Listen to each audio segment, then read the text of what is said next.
What is going on, basketball lovers and hoopheads? Welcome back to the Checkup Basketball Podcast. I'm your host, Bryce, here as always to take you over the weekend that was in the NBA. I'm recording this one late on Monday night. We just had a beautiful matchup between the Spurs and Pistons. Interesting result, if you ask me. I think it's what I would have predicted going into the game, but we have the Detroit Pistons at home losing to the San Antonio Spurs in a very interesting fashion, but it was still a fun game nonetheless. We're not going to get into that one on today's episode outside of, we'll see. I'll never say never, but that's not what we're here to talk about. We are here to talk about, first, as always, some news up top. Then we will go over 3 takeaways that I have for you. Then we will jump into things that I am looking forward to in the week of basketball that we have upcoming. So without wasting time, let's go ahead and jump into the news. Slow news week, as always. We're in the stretch run of the NBA season. I mean, how much could we really be learning here? But I do have a couple of notes. We received some information about some season-ending injuries. Not shocking stuff here whatsoever, but the Kings have shut down 3 of their guys. I can't remember if I talked about Sabonis and Levine on Friday's episode. I don't think I did, because I don't think I did any news at all. But the Kings have shut down Domantas Sabonis, Zach LaVine, and DeAndre Hunter for the season. What a season from hell for this absolute sad sack of a franchise. The Sacramento Kings snapping their losing streak. Was that tonight? Did they do that tonight? Right? Am I hallucinating? No. The Sacramento Kings snapped their 16-game losing streak tonight.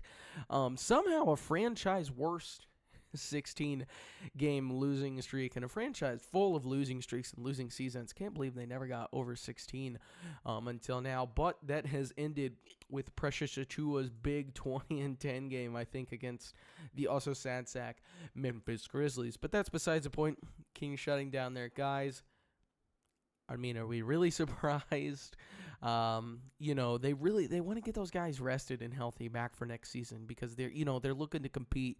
They're looking to be good. So you're going to want Sabonis and LaVine healthy to start next. And DeAndre Hunter. Who could forget DeAndre Hunter? Big trade deadline acquisition. DeAndre Hunter, one of the big contenders in the East. The Cavs were itching to get off of him, but he was the big acquisition for the Kings. Now, unfortunately, he is shut down. I don't, maybe did he even play for them? I don't even know if he suited up. Sacramento King legend DeAndre Hunter out for the season. But regardless, we will no longer laugh at the Kings' failings, because who would presume anything else for them? But moving away from that, another injury that we have is Jusuf Nurkic getting a nose procedure. I need to go back and reread how they phrased it. Excuse me real quick while I go and do that. But yeah, big headline here on NBA.com says Jusuf Nurkic, parentheses, nose, out for the season. Happens to the best of us, Nurk.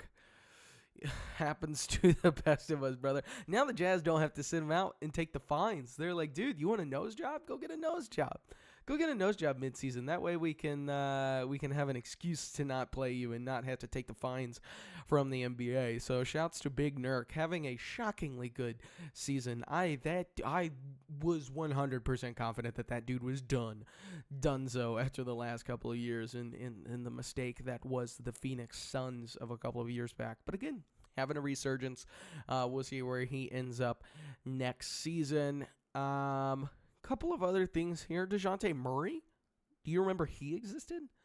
DeJounte Murray is returning from injury, I believe, tomorrow night.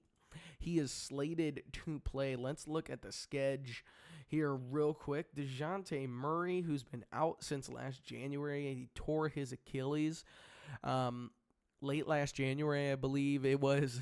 Remember that whole thing where the Pelicans traded 2 first-round picks and Dyson Daniels to the Hawks for DeJounte Murray, and everybody was like, what the hell are we even talking about? DeJounte Murray, 2 first-round picks in 2024?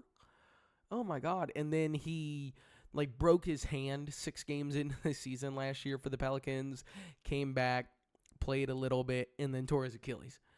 So I never wish injuries on guys. It's really sad, but emblematic of the Pelicans and the life that Pelicans fans live. I'll never wish bad on Pelicans fans. They couldn't have it much worse. But DeJounte Murray is returning from injury. It's not going to turn their season around, but shouts to that guy. He could just have taken the whole year off, I guess. But he's going to come back and play.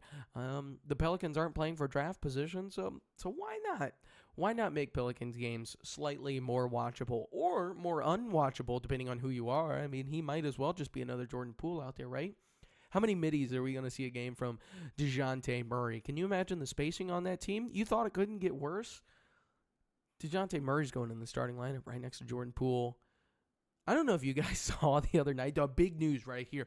The other night, the Pelicans started DeAndre Jordan, who is somehow wearing a number 6 jersey, even though 6 has been retired by the entirety of the NBA in honor of Bill Russell. But the Pelicans started DeAndre Jordan. What's that, like 37-year-old DeAndre Jordan next to Derek Queen and Zion Williamson. And here's the kicker. They won that fucking basketball game. I couldn't believe it. They beat the Sixers. The Sixers lost to a front court of Zion Williamson, Derek Queen, and DeAndre Jordan in 2026. And then the 76ers on the second night of a back-to-back went to Minnesota and beat Minnesota by 27 points, I think, on their own home court. So the NBA is weird. It doesn't make any sense. Anything can happen. It's beautiful. I love it. But DeJounte Murray coming back. Can't believe it. Forgot he existed. We'll see what he's got left in the tank for this season. Not really a piece of news here, but there's a lot of fret and worry about the MVP and other award races with the 65-game limit kind of coming into play here for a lot of guys. You know, I think Jokic can only miss 2 more games. He can only miss 1 more, and if he misses 2, then he's officially out of contention for those awards. Wemby is close to missing. I think Shea has like 7 more games.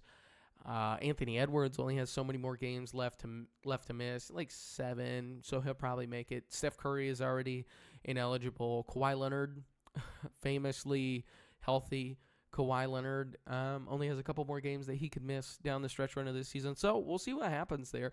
I am keeping my eye on some of that stuff. I don't know. We'll have the conversation about, like, what do we do with the MVP once, like, Shea actually fails to meet the requirement, the required games. I'll fret about it then. I'm not going to fret about it now because there's no point in having that conversation if it's not even happened yet. But something to keep your eye on. And also, one last piece of news, huge news for anybody who loves the sport of basketball. Killian Hayes is back in our life. Former number 1 overall on Kevin O'Connor's big board, Killian Hayes. He signed a 10-day with, I'll give you 5 seconds to guess who is giving Killian Hayes a contract in 2026. Here's a hint. They just suffered a bunch of season-ending injuries. It's the Sacramento Kings. So now the Kings can play a killer lineup of ancient Russell Westbrook and Killian Hayes next to Precious Achiuwa and Keegan Murray. Can you believe Keegan Murray? What a weird season. Basketball's so weird sometimes. Can you believe Keegan Murray is still around? When was the last time we talked about Keegan Murray? I think they gave that guy $40 million a year in the offseason, by the way. But we're not going to worry about that. Shout out to Killian Hayes. Way to work yourself back in, brother. I can't wait to see you ball out. But that's all the news I have for you. We're going to dive into some takeaways here, and I'm going to get scornful, baby. I'm getting scornful because I'm mad. I'm mad, and we'll dive into those here right in just a sec. All right. I'm pissed off. I'm freaking PO'd, man. There's a couple of coaches in this association that just drive me up a goddamn wall. There's more than a couple. There's 2 big ones I'm going to talk about here real quick. One of them I don't really care about, I guess, as much as the other one. But I see parallels and similarities between the two, in that both of their teams, in a sense, suffer similar. Like, they suffer similarly. They have the same shortfalls, pitfalls, if you will, and they have similar strengths. And they both had expectations coming into the season, and they're both failing to live up to those expectations. One of them is dodging I feel like those expectations a little bit better than the other one, but still, I think we need to be a little bit harder on them. And I think that neither of these coaches should continue to have jobs past this season if these teams are serious. Do you want to guess who these two coaches are? I'll give you like 5 seconds here while I readjust my chair. 2 more seconds. Just think about it. I'm talking about Jamal Mosley and Ime Udoka. Jamal Mosley's like, everyone knows that the Magic suck, right? So if you don't know, Jamal Mosley coaches the Orlando Magic. Ime Udoka is, of course, the coach of the Houston Rockets. And I just think both of these guys have similar pitfalls. Jamal Mosley and Ime Udoka are different personality-wise, especially like front-facing with the media and whatnot. But I think there's similarities between the two, and I think it's interesting. And I don't think either of them should be coaching their respective teams if both of those teams want to go in next year with the idea of like winning playoff games and winning playoff series. And I'm going to outline why. So let's start with the Magic real quick, because I think they're a bit easier to understand.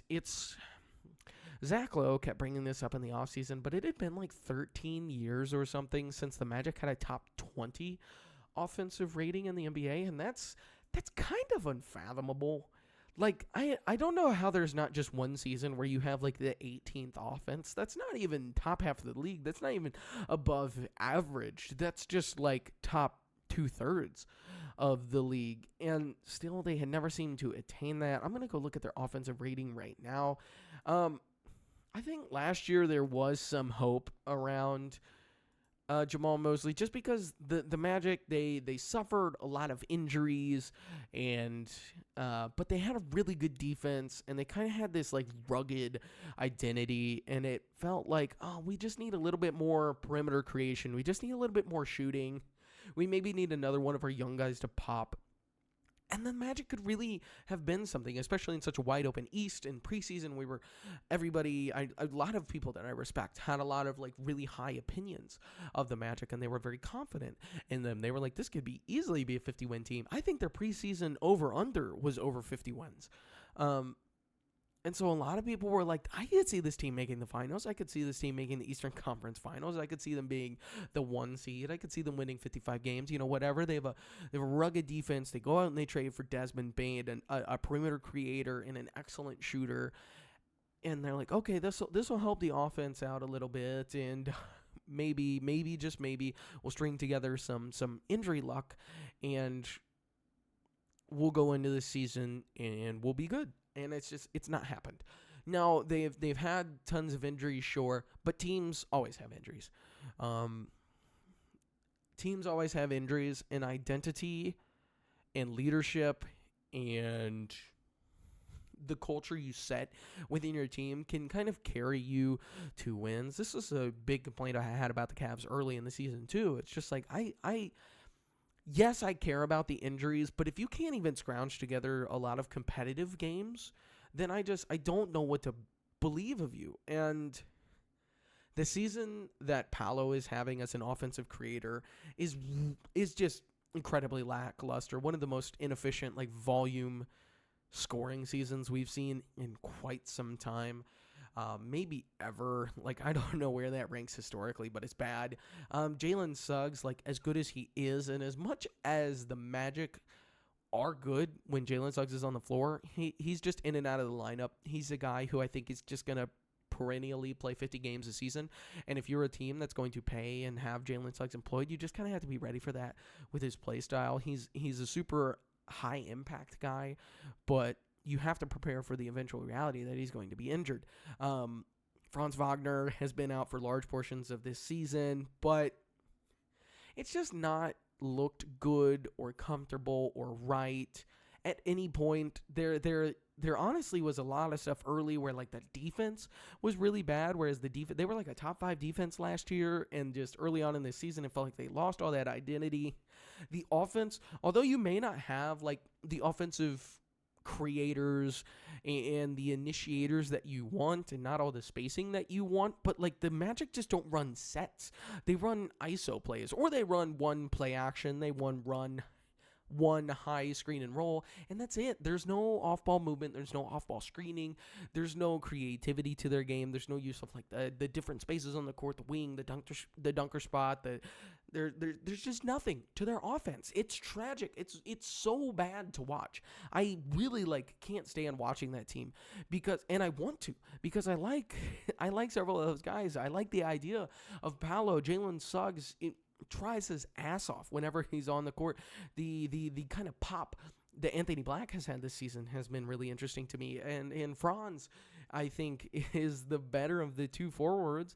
He's like their best player when he plays, and he's not played a lot. But like there's things you should like about that team, and I just can't stand watching them play because they're nothing. They're nothing. There's nothing that happens. There's no energy. There's no spirit to them. It seems like there's no leadership. Jamal Mosley is going to go. He is going to go because he's been there for a few years now. He kind of installed this defense-first identity, and just the Magic have too much talent now, and their payroll is too high, and they expended all their draft picks to go get Desmond Bane. Like, they're kind of done roster building, and if anything, they're going to have to tear some things down this offseason, like trading off Wendell Carter Jr. or something in order to be able to afford to extend Anthony Black and retain some of these guys without going way, way, way into the luxury tax, and I don't see it with this team. There's just been no improvement over the years that Jamal Mosley's been there, and it's really unfortunate to see, but I think it's just time that he goes. And a lot of people have had that conversation about Jamal Mosley and the Magic. When are we going to have that conversation about Ime Udoka? When are we going to hold like Ime Udoka accountable for all the dumb shit that he says and the dumb shit that he does? Now, to be fair, I also have a lot of qualms with the way that the Rockets have built this roster. Their rebuild kind of coincided with OKC's. So there's always been this comparison, especially across like the fan bases, the comparisons of the rebuild. And the Rockets for years always just drafted like BPA, best player available. In every draft, they just took talent, right? They took the theoretical like consensus talent that was on the board. That's what they always did. That's what they did with Amen. That's what they did with Şengün. That's what they did with Jabari. They took Cam Whitmore once upon a time. Jalen Green. Kind of just all these guys that they drafted that were BPA at the time. And it never really worked. It never really gelled. And excuse me, I'm forgetting his name. But the coach that they had before Ime Udoka couldn't make any of it work. And it was horrible. And it was bad. And it was ugly to watch. Then they bring in Ime to be this kind of veteran presence, like a kind of a culture setting presence, right? Because Ime, he got the Celtics to the finals, he loses, they have the scandal in Boston and he's fired, and the Rockets go pick up Ime. They say this is a guy who, in Boston set a culture, a defense first identity. He's a very he's a hard coaching guy, and he's hard on his young guys, and this will be good for us to have like a stern voice in the locker room kind of leading us. And while I do agree that it's important to have an adult voice in the room and somebody holding players accountable, it does not make sense to me, especially because Ime's as outspoken in the media as he is with his guys, especially people like Reed Shepherd. It doesn't make sense to me to hold your guys accountable, to be strict about all these things, but simultaneously just be a coach that's fucking everything up right now for this team. Like, the Rockets went out and traded for Kevin Durant. Kevin Durant is 37 years old. He's having a fantastic season. He's averaging like 25 points per game right now. His shooting efficiency is good as it always is. How long is Kevin Durant going to be this good? You're on the Kevin Durant timeline now with this team, with Şengün and Amen, who you're going to have to pay in this upcoming offseason. You're on a timeline now. Now's the time to grow up. Now's the time to be competitive. And Ime continues to not do the things on the basketball court in order to help this Rockets team like grow up, advance, or get better. Right? They don't have a point guard on this roster, really. And the Fred VanVleet injury was unforeseen. You can't fault them. Like, what could they have done to avoid that, right? There's nothing they can do in that scenario necessarily. Oh, you have Reed Shepherd. You took him 3rd overall, and you have a coach who goes out into the media every single day and is talking like trash about this kid. Like, he just talks about how much he's not doing like good enough, and you just continue to see this Rockets offense just be nothing, especially in the clutch, especially going down in these late possessions. They blew that game against the Knicks the other night because the offense just falls apart. They are just hoping that Kevin Durant can make something happen on every play, or that Alperen Şengün can throw his ass into somebody and bust them down to like the 5 feet away from the rim and turn around and flip something in. By the way, one of the most inefficient bigs in the entire NBA doing that. There's no cohesiveness. There's no sense. There's no rhythm to it. There's no sense to it. And now you also have this whole Kevin Durant Twitter burner thing where like he's possibly going behind and back channels, like talking trash on his teammates and his coach too. Like, there's just, for all this talk of like accountability and like you need to play defense to be out on that floor, and like let me go read this quote from the other night when they lost to the Knicks. Here's what Ime said when somebody asked them about like how they lost the game or how the fourth quarter went. This is what Ime said. I quote, "Ball stopped moving, started isolating too much. Same story. We've had too many games like this. I'm telling Amon and Reed to be more demonstrative and get us into our sets. It's not time to freestyle. Turnovers hurt, but bad offense is just as bad." What are we talking about, dude? What are we talking about? You're telling me that Amon and Reed just like aren't getting them into their sets? They're not like passing. They're like, what are we talking about? You're talking about like isolation? Reed and Amon Thompson are not the ones running isolation plays that are losing you the game. Those aren't the guys doing that. I don't know how you're going to go out of your way to say that the isolation plays at the end of games are hurting you and then throw it back onto your 2 ball handlers, who, by the way, are put in horrific situations. Like, Amon Thompson is out there sharing the floor with like Alperen Şengün and another center most of the time. That's ridiculous to expect a guy with his talents and his capabilities to operate well in that surrounding. You're not putting him in place to succeed. And that's on the front office, and that's also on Ime with his lineup choices. And then Reed's play has been so inconsistent, but he's the only point guard on your roster. You picked him 3rd overall. He's the 2nd best shooter on your roster. He can provide you floor spacing and ball handling if you just give him the damn chance. But you yank him every time he makes any sort of mistake, and then you go out in media and in public and you trash him. Like, when are we just going to hold this guy accountable? He's talking about, oh, my team runs too many isolation, blah, blah, blah. You're the coach. You're the coach. What are you talking about? I don't know when people are going to start holding him accountable. Like, the vibes I get from this dude, I don't like whatsoever, if that's not obvious. But at the same time, he's not had the success necessarily in the NBA to go out with this attitude and this gumption and this, just this feeling of superiority he holds himself to over his players. It's weird. It gives me bad vibes. Like, no wonder Kevin Durant is in backwater channels talking about like how trash his teammates are. The vibes in Houston seem bad, and it's going to be on the front office, I think, to change that. And to me, that means getting rid of Ime. Now, that's a big ask. Getting rid of a head coach is not as easy as just firing a head coach. You have to have a replacement, and you have to know who that's going to be. And I don't know who that's going to be. Maybe the Rockets would have somebody in mind. Maybe they're already thinking about getting rid of Ime. Maybe the reason he's so testy in media is because he knows he's on the hot seat or whatever. Like, if he fails this season, if they go out in the first round again, what's going to happen to him? I don't know. But I want people in the media to start holding Ime more accountable, because I just don't think he's very good he's a very good coach. He's a guy who's like a floor raiser, but he's not a ceiling raiser whatsoever. He got to the Celtics to the finals, but whatever, they lost. And there was a relatively weak Eastern Conference at the time. But yeah, that's all I had to say on those two. I've been ranting on them for a while. I think they both shouldn't have jobs in the offseason, Jamal Mosley and Ime Udoka, but that's just my opinion. Let me know what you think. Let's move on to a couple more things that I got one more I kind of want to rant about, and then another one that I'm kind of just like scared for. We'll start the one that I'm scared for so I can kind of cool off a little bit. When are we going to start getting scared for the 76ers, the Philadelphia 76ers? So they've kind of firmly been in the playoffs all season.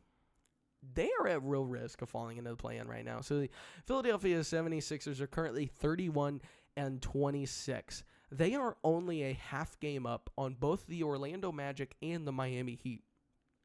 Now, the Magic and the Heat are two teams that I'm not a particular fan of, but are certainly capable of winning a couple of games. And the Sixers right now are certainly capable of losing a couple of games. The biggest things have obviously been the Paul George absence.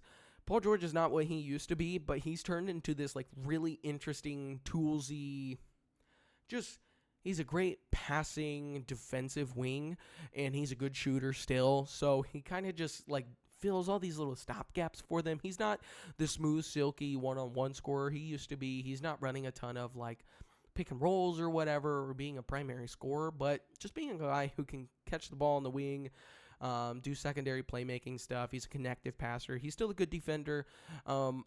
And this suspension is really hurting him. They've been quite positive in his minutes all season. And the other problem is they just don't have the depth to fill in behind him. Kelly Oubre has like fallen off a cliff from where he was earlier in this season. And they just don't really have the ability to easily replace PG's minutes on the wings. And that's a big problem. And it's going to be a problem until he's back. He's probably, out another 15 games or so, something like that. I don't know how many games he's already served on his suspension, but it's a big deal. And then, of course, Joel Embiid is still missing games here and there, as Joel Embiid tends to do. And without Paul George and Joel Embiid, the Sixers are pretty bad. They're pretty rough. I don't have the numbers in front of me.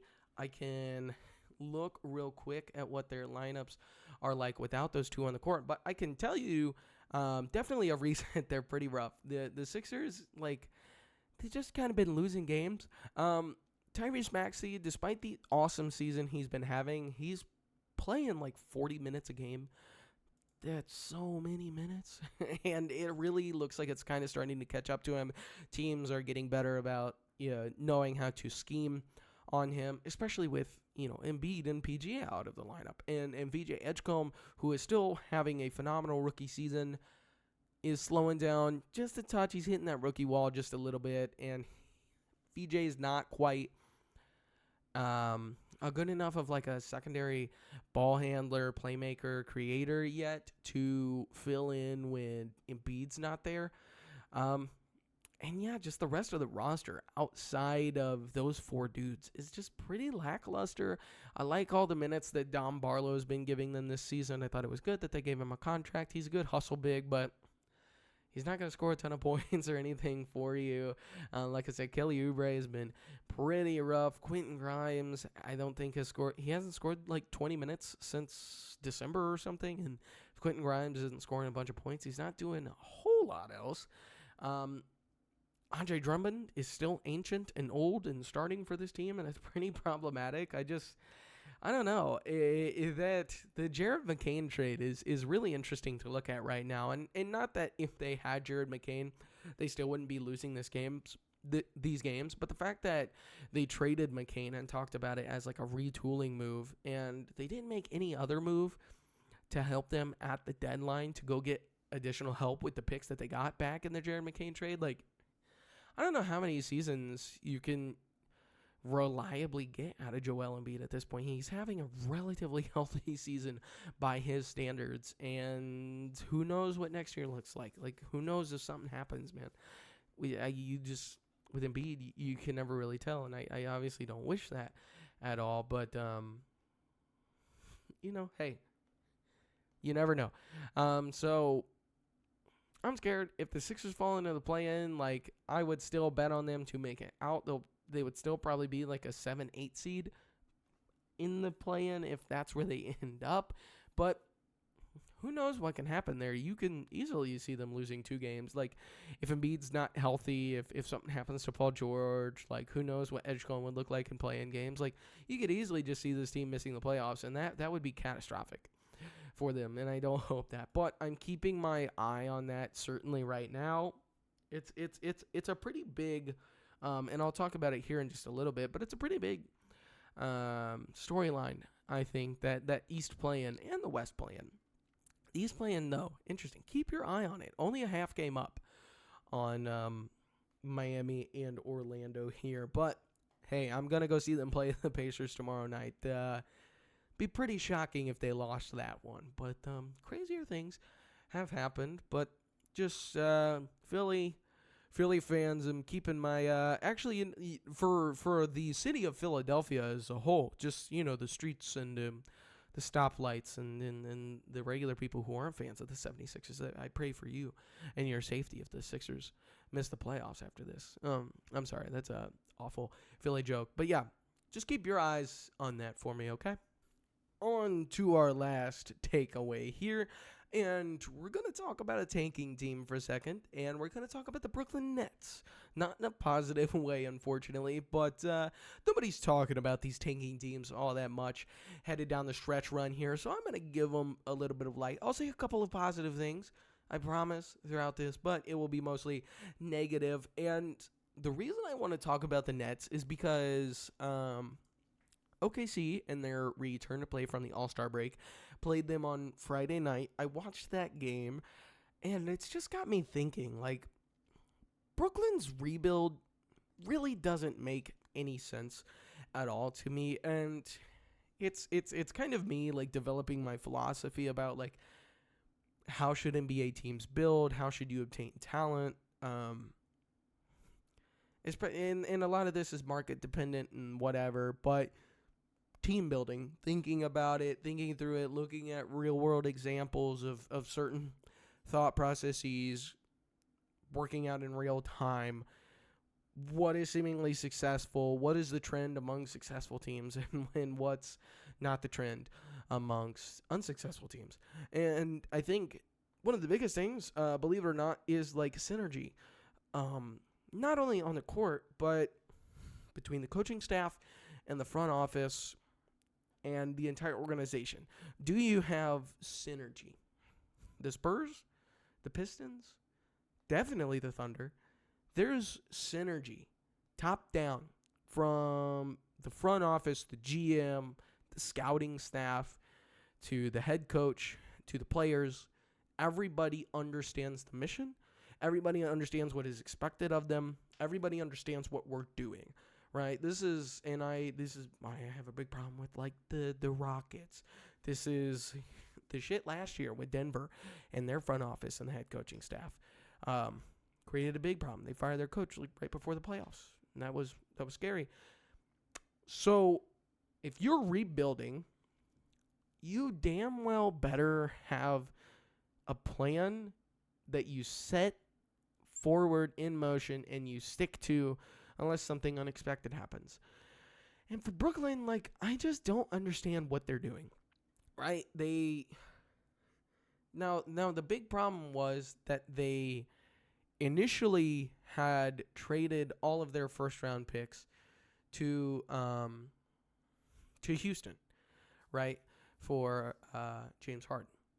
So they had traded a bunch of future first-round picks to James Harden once upon a time, several years ago, when they traded for James Harden, and then obviously subsequently traded off of him. So, and then when they moved on from Kyrie and Kevin Durant, finally, they kind of had that weird interim year with Mikal Bridges. Then they traded Mikal Bridges to New York for a big haul of draft picks, and then they made a move to go and get back one of their picks from the Rockets in exchange for a Suns pick.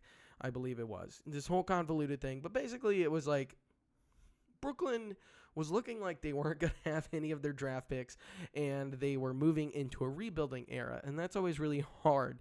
Ask the Brooklyn Nets of 2012 how hard it was to rebuild without any of their draft picks, right? So they go and they trade for that pick from the Rockets, which was last year's first round pick, and they spent a lot of the season kind of just dilly-dallying. They accidentally went out and got a good head coach in Jordi Fernandez. And I think like a lot of casual people wouldn't understand what makes him a good coach. But like Jordi Fernandez seems to be getting a lot out of guys who aren't very good. He's a defense first coach. Obviously, he's a guy who preaches like high 3-point attempt rate, like not a lot of mid-rangers. Don't dilly-dally and F around in there. Like let's get to the rim, or let's take a bunch of threes, and then we're going to have just a ton of ball pressure. We're going to have a super aggressive defense, right? And they kind of dilly-dallied last year and ended up with like the 6th best odds. No, and like it's fine to have this like fun try-hard team. At the same time, where's it going? It's going nowhere. They just didn't have any talent on the roster, but they had accumulated all these draft picks last year, right? Remember, they had 5 first-round picks. And then they also had their one that they traded back from Houston. Now, seemingly, it's like, if you go to Houston and you trade for your own pick back, that signals to me that, like, we're going to tank this year. We're going to be bad. We're going to try to make that pick as good as we can. But they waited too long last year to tank. And they ended up with, like, the 6th best odds. And then their pick falls to 8. So you spend this year being really bad, being like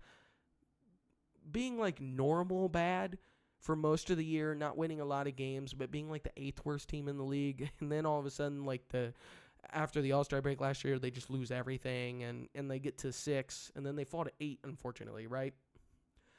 So like that doesn't make a lot of sense to me. Why would the coaching staff and the front office, had an objective to tank and be bad?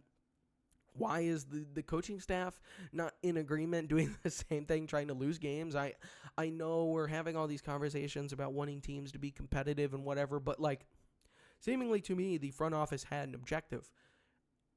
And the coaching staff worked against that. And now they ended up with the 8th pick. They took Yegor Dwoman in this last year's draft. And then they proceeded to use all 5 of their first-round picks on young guys, which was interesting. A lot of people like assumed that, especially because they had a lot of, I think they had the 8th pick, and then they had like 19, 23, 25, and 27. So a bunch of back half of the first round picks. Like, why wouldn't you take 2 or 3 of those and try to get up to like 14 or something and take like a guy you really like rather than like 5 guys you kind of like? And so there was initially that confusion where I'm like, why didn't they tank harder last year? Why didn't they try to lose more games? It doesn't make sense to me. And now you're stuck with the 8th pick. Like, whatever. You could have possibly had the 3rd pick or the 1 pick or the 2nd overall pick or whatever. But that's fine. But then they draft all 5 of these rookies. But the draft picks don't make sense to me, right? And they didn't really draft guys that what you would feel like are like Jordi Fernandez type of guys. They basically took a bunch of ball handlers. They took 4 ball handlers, 3 point guards, and then Drake Powell, who's kind of like was a defensive-y wing, I think at Drake, unironically. But like that didn't make any sense. You know, they drafted Yegor Dwoman with the 8th pick. They drafted Nolan Traore with the 19th pick. And Yegor Dwoman was a guy in college he's like 6'6". He kind of projected like Josh Giddey, where he wasn't going to be a great shooter or scorer, but he has a lot of talent as a passer. He's like 6'6", so he has good size. If he's a ball handler who can see the floor really well and can figure out how to bully and shoot over guys and get downhill, like you could project some interesting stuff with him. Funnily enough, in the NBA, he's been a guy who only takes threes, which is very unlike how he played in college. But that's besides the point. And then they took Nolan Traore, who was like an undersized Euro guard. He's super fast, like lightning quick, but he's only like 6'3", like 180 pounds. He's pretty light, pretty small, was not a particularly adept shooter. in Eurobasket. So you took 2 point guards who aren't really good shooters, and then they take Ben Saraf, who is another point guard, I think in the same league as Nolan Traore, who's kind of undersized, also not a shooter. They take Drake Powell, who's not a shooter, but was like a defensive toolsy wing. I actually liked that pick a little bit. And then they take Danny Wolf, who fell all the way to 27 in last year's draft. And I like that. I like Danny Wolf, especially at like the 27th pick or whatever it was. But also, Danny Wolf is this weird, he was a weird like hybrid ball handling center wing at Michigan last year who was like really inefficient and turnover prone, but he's legit 7 feet tall and can handle the ball. Like, that's super interesting. And if you get him into an NBA program, maybe you can turn him into something. But you already drafted 3 ball handling guys. Well, what are we doing drafting a 4th? So there's this whole thing at the draft where they draft these guys. None of them are good shooters. None of them really like complement the other. They all have like middling defense. I don't think any of them are particularly adept passers. So I'm just like, what are we doing? And then the Brooklyn Nets go into the season. They spend a lot of time not playing those guys to start the year, which didn't make any sense. It's like you drafted 5 rookies, and now your coach isn't going to play any of them. Now he's been playing. Jordi Fernandez has started playing them quite a bit as of recent. I think Traore just moved into the starting lineup. He's been starting next to Dwellman there. And I just watching them on Friday night against OKC, I was like, none of this makes sense. None of these feel like Jordi Fernandez type guys. Now, I actually, Nolan Traore might be the most interesting guy out of the bunch right now. He had a pretty rough start to the year, but over the last like 15 games or so, he's shooting almost like 37% from 3, like 45% from the field, 12 points a game. He's still pretty turnover prone, but, getting some assists. Like, he's flashed some stuff in transition that's really interesting.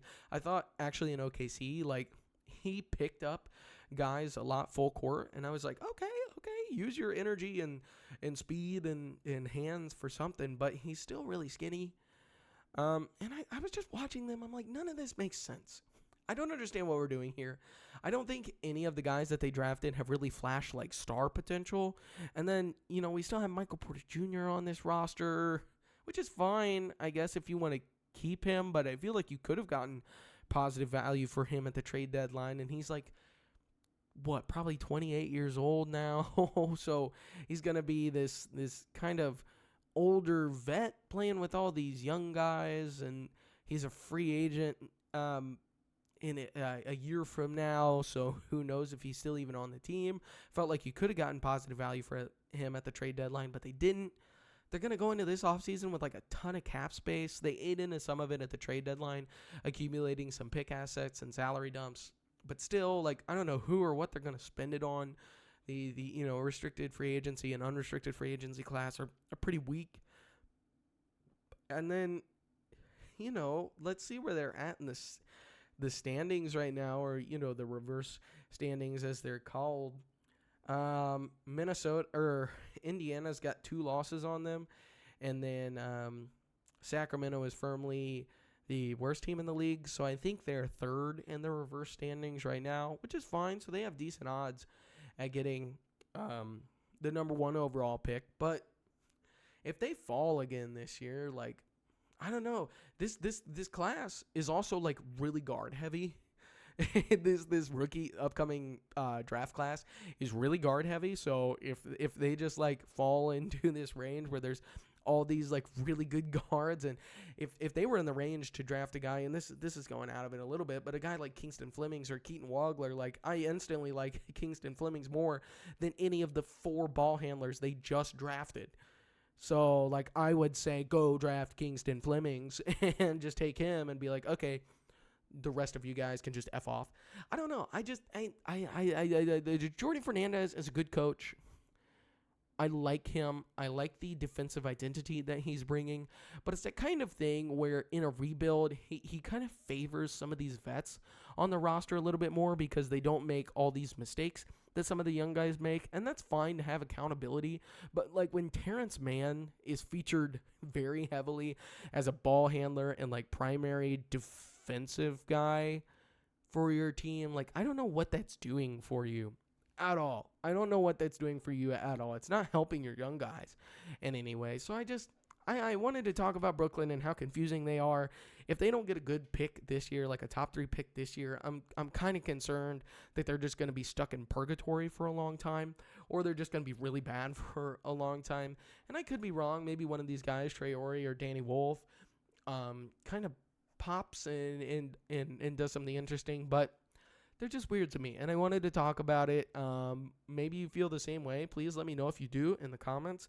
I'd be interested to see what the perception from other people about Brooklyn is, because I don't think a lot of people are watching their games. That's for good reason. It's a pretty bad watch.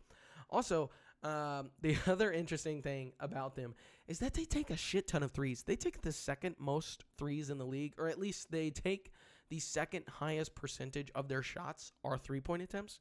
I think 47% of their three-point attempts or 47% of their attempts from the field are threes. And they're like one of the worst three-point shooting teams in the league. That's another thing that's really weird when you watch them. Like, I like Jordi Fernandez as a defensive coach, but some of the offense stuff is weird. Like, they don't always run a ton of sets or like try to put their guys in place to succeed. Kind of feels like some of their guys are just out there freestyling a lot. I don't know, man. I don't know. Maybe I'm fretting about nothing. I could be wrong. Maybe they just get lucky in this draft and they get Cam Boozer or something, and all of a sudden everything's fixed in Brooklyn. That would be perfect for them. They desperately need that to happen. So we shall see going into the year. Like I said, let me know what you think about Brooklyn, whether you think I'm crazy, whether you think I'm on to something here. I'd be interested to hear what you have to say. Let's wrap some shit up here, y'all, by talking about some things that I'm looking forward to the rest of this week. We got a couple of fun matchups, as always. Fun stuff to look at. And then a couple of other notes, little things that I'm monitoring, keeping my eyes on, my watchful little eyes. On Tuesday night, we have Knicks versus Cavs. That one's going to be really interesting. The Cavs just lost in a 3 games in 4 night to the OKC Thunder without Shai Gilgeous-Alexander or Jalen Williams. They had been on like a 7-game winning streak or something. They had won all the games since Harden came over in the Darius Garland trade. I think the Cavs are like still figuring out rotations and stuff. There were a lot of weird rotation stuff in that game against OKC. A lot of weird lineups I didn't think made a ton of sense. And Kenny Atkinson felt like, I'm just going to throw shit at the wall until something sticks. We got not a lot of time to figure out this roster, and we kind of made a couple of big changes. So just I'm watching some of the lineups that the Cavs are going to be running out against the Knicks, and the Knicks have been playing fairly well as of recent, especially Karl-Anthony Towns is having a really nice stretch. They had that huge win, that huge comeback win against the Rockets, which was really awesome and like a big kind of momentum thing for the Knicks. So these are 2 East teams that are kind of rolling right now, and I'm really interested to see what that looks like. This can also theoretically be a possible Eastern Conference Finals matchup, so watching that one on Tuesday night, it's going to be a super fun game. On Wednesday, we have a possible finals matchup in the Oklahoma City Thunder facing the Detroit Pistons. Now, I'm pretty disappointed in this one. OKC is going to be on the second night of a back-to-back. Seems pretty doubtful that OKC is going to have Shea back for this one, or AJ Mitchell for that matter. Both of them were supposed to be reevaluated in a week after the All-Star break, and this is like just about that like reevaluation time. And like I said, OKC on the second night of a back-to-back, so like they could very easily lose this game, but it could also be a very fun game, and maybe we'll see some interesting like lineup combinations, or like what does OKC do to defend against Detroit? Do they do anything? Are they like blitzing Cade, doubling Cade, or are they not? Are they just going to like, let's play them in single coverage and see what happens, see what they can do. Let's get a feel for this team. So looking forward to that one. Possible finals matchup. The 2 best teams in the league going head to head is always a good time. And then we also have the Celtics versus the Nuggets.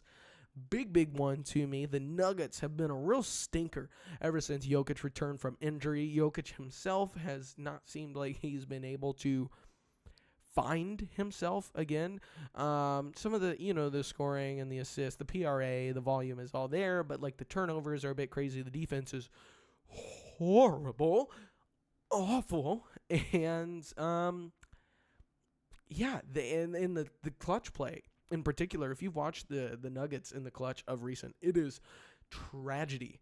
Absolute tragedy. You should go back and watch that Clippers Nuggets game from the other night if you haven't. That one was tough to see. And the Celtics have been rolling. They just steamrolled the Lakers at home the other night. Shocker. The Lakers, that team sucks. I hate them.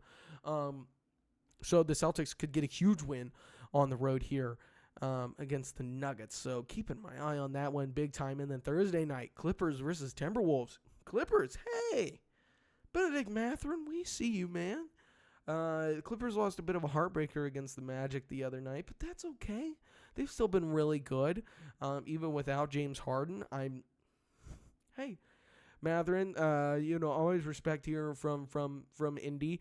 I'm not the biggest believer in you, but he's a crazy athlete who can really, really score and get to the free throw line is the big thing with Benedict Mathurin. So I'm excited to see if he can become a part of the Clippers' future here, and whether Kawhi continues his incredible play. And the Timberwolves, super weird ass weird team, man. I don't get them at all. I don't think they're contenders because they're just too inconsistent. They've shown that year after year that they can't seem to figure their shit out. They just lost by 27 points to the 76ers at home on the second night of a back-to-back without Joel Embiid or Paul George. That's bad. That's bad. I don't care whether Rudy Gobert didn't play in that game. You should win that game. So we'll see if they can figure their stuff out. The Clippers, they could easily go in there and give them a spanking. They did when they got back from the All-Star break, right? Just last week. So looking forward to that game. It should be a fun one. A couple of other small notes to keep your eyes on that. I'm keeping my eyes on. I'm keeping my watchful little eyes. We are inching towards a Jason Tatum return. It feels there was that weird thing. The odds or the... that one, I think it was Boston versus Philly on like March 6th or something, got moved into a prime TV time slot. Brian Windhorse fingers. What do they know? So I feel like we're inching towards a Tatum return. He also did that weird commercial with that insurance company. If you saw that, like I mentioned with the play-in race in the East earlier, the play-in race in the West is also kind of interesting. And coinciding with that is the Phoenix Suns are without Devin Booker and Dillon Brooks. Dillon Brooks just broke his hand. He'll be out for like 4 to 6 weeks. Huge blow to the Phoenix Suns, who have been like one of the stories of the season. They should be getting Booker back here soon, but it's going to be a rough couple of games without either of those two generating any offense whatsoever. The West play-in race is not about like teams falling in or out. It's just about the teams moving around inside of it. Golden State and Phoenix are currently 7-8, while the Blazers and Clippers are currently both 9 and 10. You could easily see like the Clippers, if they continue their excellent play, they're only 3 games back of Golden State right now, and Golden State is still without Steph Curry. Like, who knows if either of those teams goes on a streak? Like, they could swap places, and that's big news for the potential playoff implications, right, out in the West. And then in the East, we talked about the possibility of Philly falling back. So watching both of those play-in races, they should be pretty fun this year. I said, the Suns will be without Booker or Brooks. Going to be some rough offense for a while. And then Jaden Ivey, man. Poor Jaden Ivey. If you didn't see that quote from Jaden Ivey, don't go look it up because it's going to make you sad. It made me real sad. Basically just talking about how some of the injuries he's had over the past year, specifically a knee injury he had a couple of years ago, he said, like, I'm just not the same J.I. I'm not the same guy anymore. You should go listen to his quote and listen to the way he talks because I'm not going to do it justice. He's been getting some DNPs in Chicago, which doesn't make any sense to me. And if I was a Chicago fan, I would be absolutely pissed off about that. Yeah, I feel for the guy. I want nothing but success for him, and I'm looking to see in the Bulls' upcoming games if he's back in the lineup or not. But that, ladies and gentlemen, is the end of this episode. Thank you so much for listening. If you somehow made it to the end of my incoherent bullshit, I really, truly duly appreciate it. If you like this, feel free to stick around, subscribe, or follow me on Apple or Spotify or anywhere you listen to your podcasts. I should be available. This will also be on YouTube as well if you like a visual medium.